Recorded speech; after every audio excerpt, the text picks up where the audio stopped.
Suatu malam, terjadi kecelakaan yang mengakibatkan beberapa orang tewas di tempat. Seorang fotografer bernama Santiago dengan cekatan menghampiri TKP dan mengambil beberapa gambar di lokasi kejadian. Tak terkecuali memfoto para korban dengan mengesampingkan rasa kemanusiaannya. Setelah itu, ia mencetak foto-foto tersebut di rumah untuk kemudian ia kirim ke beberapa media online ternama. Dan inilah dia, Discover Complete.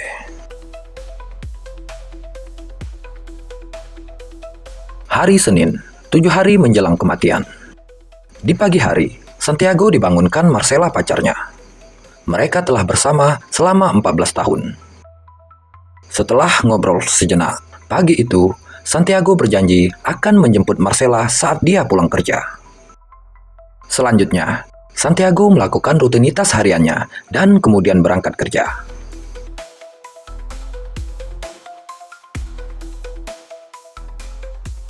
Di kantor tempat ia bekerja, Santiago melihat hasil jepretannya semalam dimuat di halaman depan di beberapa surat kabar. Melihat itu, bukannya senang, ia masih belum puas, karena tujuannya adalah galeri yang lebih besar. Ia ingin hasil jepretannya terpampang di mana-mana. Bosnya mengatakan, jika Santiago bisa mengambil foto yang lebih bagus lagi, maka dia akan mempertimbangkan hasil jepretan Santiago untuk dibuatkan galeri pamerannya sendiri.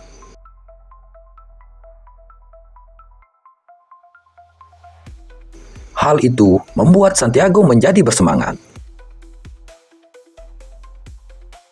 Malam harinya, Santiago menjemput pacarnya seperti janjinya tadi pagi. Namun dia ditelepon temannya yang seorang polisi dan mengatakan bahwa ada sebuah insiden mengerikan. Jika mau mengambil foto, sebaiknya Santiago bergegas ke sana, kata temannya lewat telepon. Hal itu tentu saja membuat pacarnya kecewa. Marcela ngambek dan pulang sendirian. Sebelum pulang, Marcela mengatakan bahwa ia sedang hamil. Setelah itu, Santiago langsung bergegas ke TKP. Namun temannya mengatakan bahwa ia sudah terlambat karena sebentar lagi akan diadakan pemeriksaan oleh tim forensik kepada si korban. Jadi, siapapun tidak boleh mendekati TKP. Santiago yang sudah malang melintang jadi seorang reporter tidak kehilangan akal. Ia menyusup, menyelinap, dan masuk melalui jendela rumah korban. Di dalam rumah, sudah ada polisi yang menjaga si mayat. Santiago menyogok petugas tersebut supaya bisa mengambil gambar si korban. Mayat tersebut sudah dimakan tikus. Kemungkinan kematiannya sudah beberapa hari, kata petugas menjelaskan.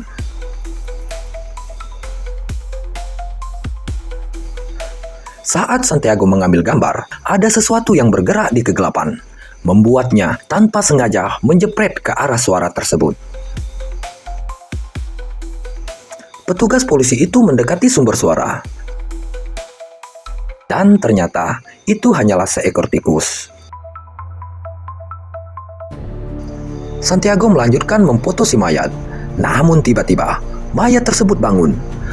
Sontak membuat Santiago dan Pak Polisi kaget.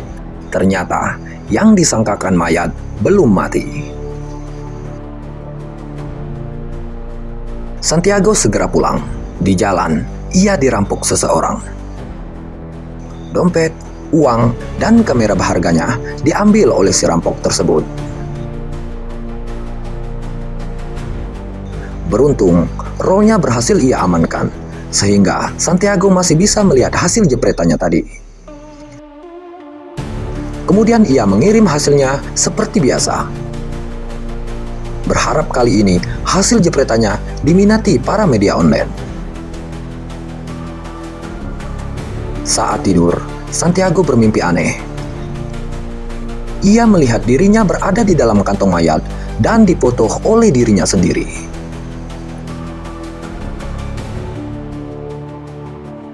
Selasa, 6 hari menjelang kematian.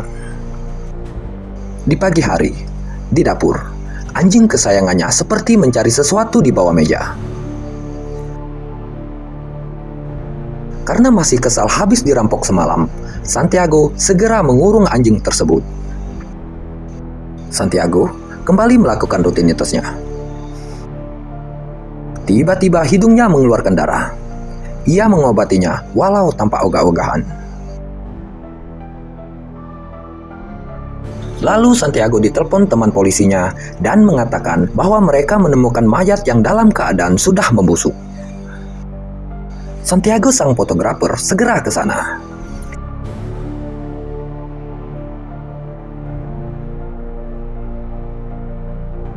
Ia mengambil gambar seperti biasa.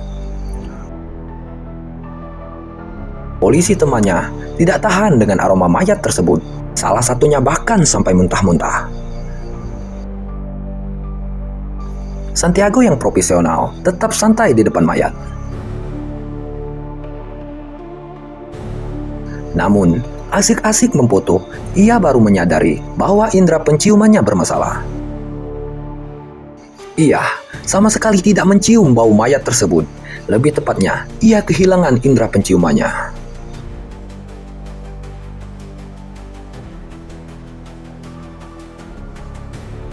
Seketika Santiago melamun sambil bertanya-tanya. Dalam lamunannya, tiba-tiba mayat itu bangun, membuat Santiago pingsan saat itu juga. Petugas medis yang memeriksanya mengatakan bahwa tidak ada masalah dengan tanda vitalnya. Semua normal-normal saja. Apakah ada hubungan dengan cedera di kepala? Karena semalam, Santiago habis dirampok dan dipukuli. Petugas medis tersebut menyarankan agar Santiago memeriksakannya ke dokter spesialis. Hari Rabu, 5 hari menjelang kematian. Di pagi hari, anjing kesayangannya semakin agresif hari itu. Kali ini, Santiago menyikapinya dengan santai. Ia membiarkan anjingnya menggonggong sampai puas. Saat meminum kopi, kopinya terasa hambar. Santiago berpikir mungkin ia lupa memberi gula. Kemudian Santiago ke tempat pacarnya bekerja. Ia mau minta maaf karena semalam mereka tidak jadi pulang bersama. Di sana, Santiago masih sempat-sempatnya mengambil gambar pasien. Ia sama sekali tidak menghormati privasi pasien. Lalu Santiago mengajak pacarnya makan siang bersama. Mereka membahas bayi yang ada di dalam kandungan Marcella. Santiago meminta Marcella untuk menggugurkan kandungannya karena saat ini karir Santiago belum menanjak. Marcella menolak. Ia mengatakan bahwa sudah berapa tahun Santiago mencoba, namun karirnya tetap saja begitu. Marcella tetap kekeh untuk melahirkan bayi tersebut.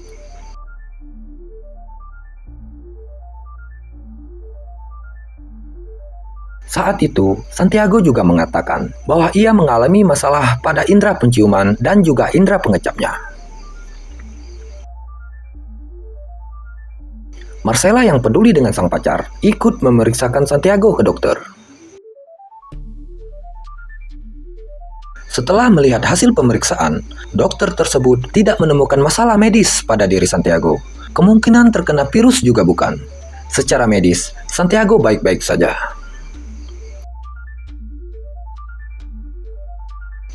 Santiago segera pulang. Di rumahnya, anjing kesayangannya semakin agresif. Bahkan, anjing tersebut sampai menggigit tangan Santiago. Santiago terpaksa mengurung anjingnya kembali. Lalu Santiago googling, mencari tahu jenis penyakitnya.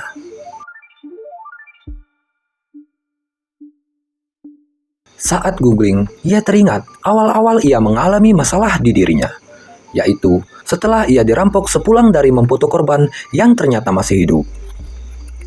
Santiago mencari tahu identitas korban tersebut. Dia adalah Senator Cortez, anggota dewan yang saat ini berkuasa di sana. Keesokan harinya, 4 hari menjelang kematian, ia mengunjungi Senator Cortez di rumah sakit dengan menyamar sebagai dokter. Saat melihat catatan medisnya, ternyata gejala senator Cortez sama dengan dirinya. Apakah ini sebuah kebetulan? Sepulangnya dari rumah sakit, ia penasaran dengan apa yang dicari anjingnya di bawah meja. Santiago ikutan mencari, dan betapa terkejutnya ia saat menemukan ada semacam jimat dari bangkai kodok terletak di bawah meja. Keesokan harinya, 3 hari menjelang kematian, pagi-pagi sekali, Santiago membawa jimat tersebut ke kedua teman polisinya. Salah satunya memberi saran agar Santiago mencari orang pintar untuk menanyakan perihal jimat kodok tersebut. Ia curiga itu adalah perbuatan seorang penyihir. Mungkin ada hubungan dengan perampokan pada Santiago malam itu karena identitasnya ada di dalam dompet. Jadi secara taktis, perampok tersebut tahu alamat rumah Santiago.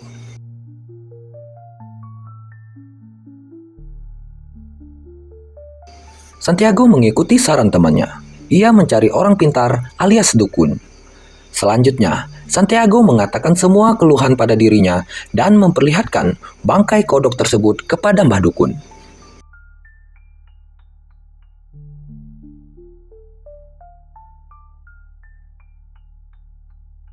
Saat dibelah, ada tulisan, "Santiago, hidupmu dalam kegelapan," di dalam perut bangkai katak tersebut.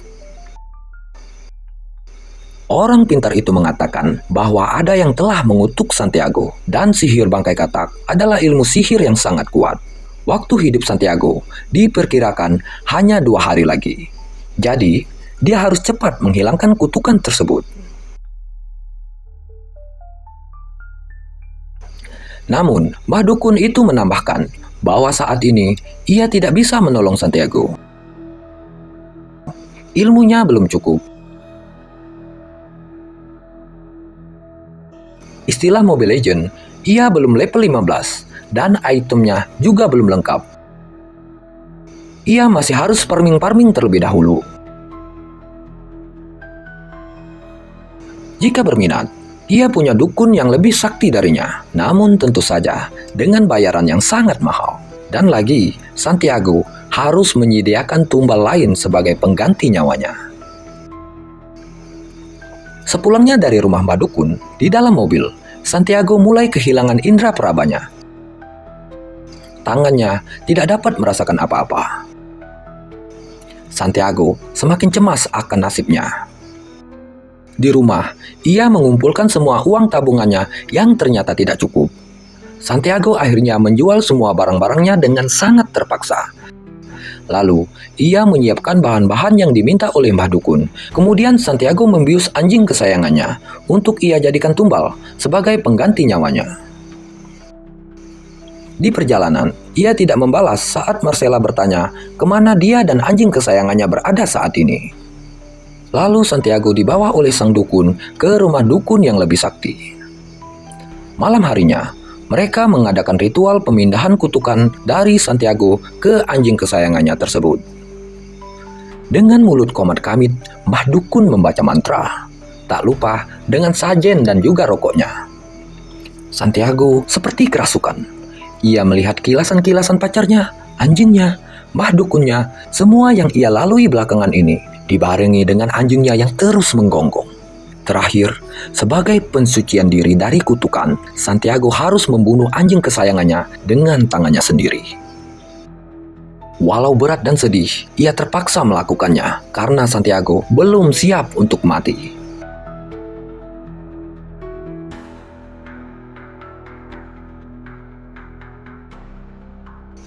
Setelahnya, Santiago dimandikan darah anjing tersebut.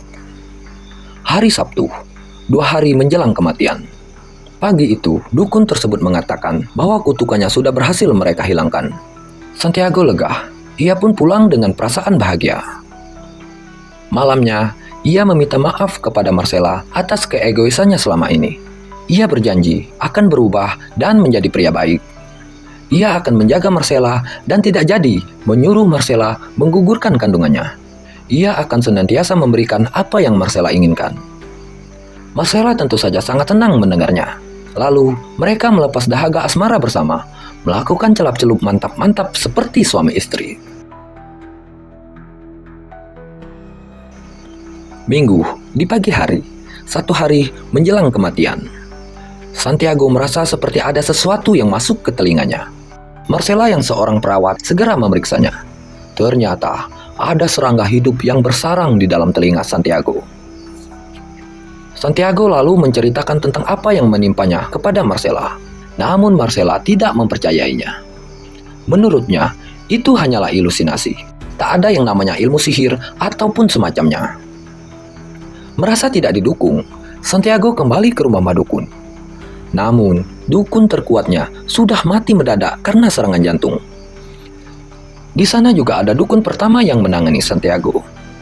Santiago mengatakan bahwa kutukan padanya sepertinya belum hilang.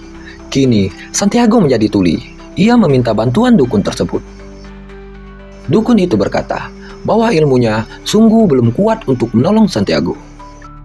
Guru gua aja mati, apalagi gua, katanya. Saran saya, nikmati saja sisa harimu, kata dukun tersebut. Santiago segera pulang. Di rumahnya, Santiago membuka kembali hasil fotonya malam itu di rumah Senator Cortez.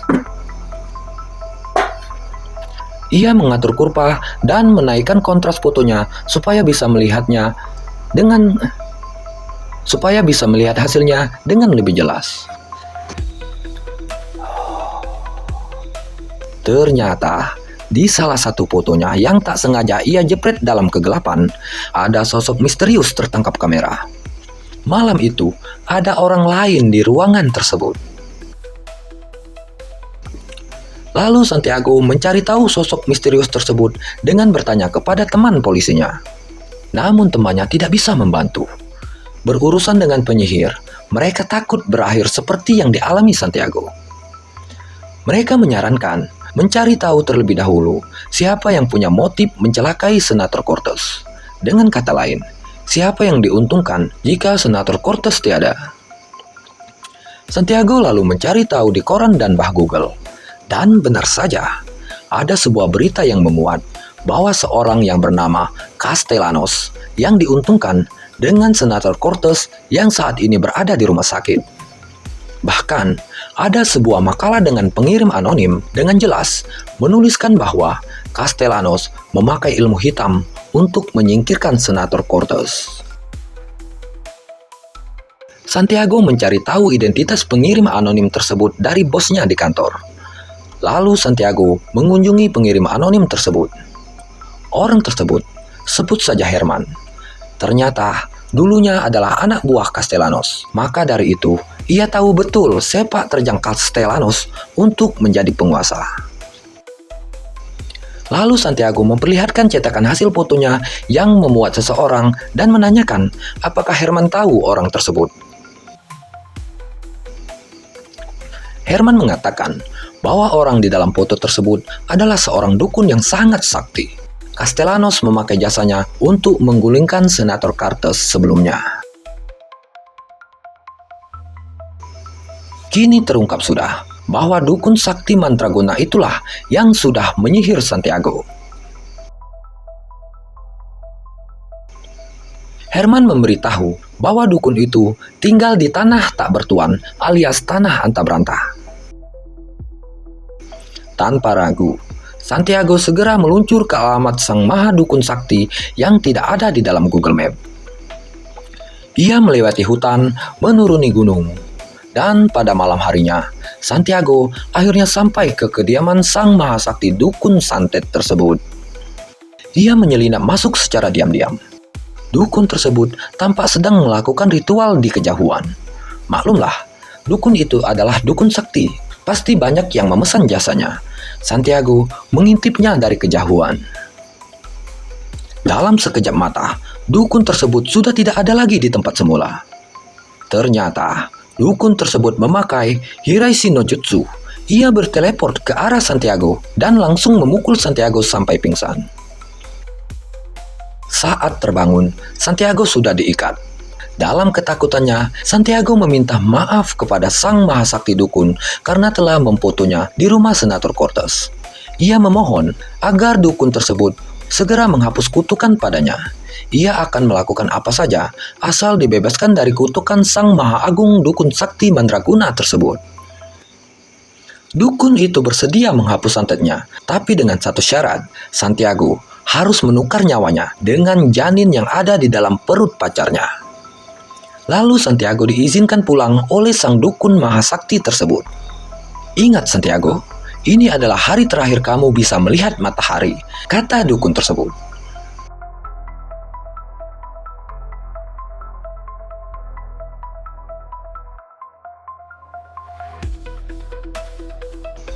Senin, hari kematian. Santiago dengan cepat pulang ke rumah. Ia sudah kehilangan semua panca inderanya. Ia tahu kalau hari itu adalah hari terakhirnya. Santiago tahu apa yang harus ia lakukan. Ia segera mencari pacarnya. Sambil terseok-seok, Santiago berjalan di dalam rumah. Ia memasukkan racun ke dalam minuman untuk ia berikan kepada Marcella.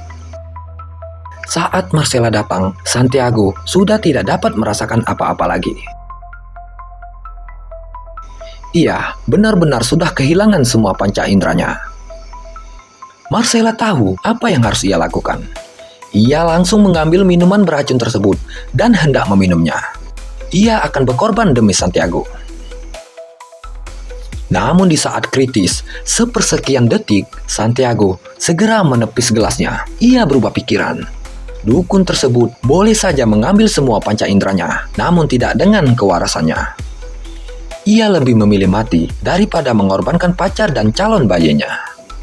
Santiago akhirnya tamat, dan film pun ikut tamat.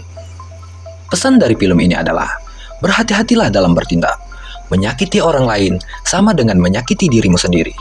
Ingatlah, hukum karma berlaku bahkan pada zaman kita ini. Terima kasih sudah mendengarkan Suara Kira. Sampai jumpa lagi.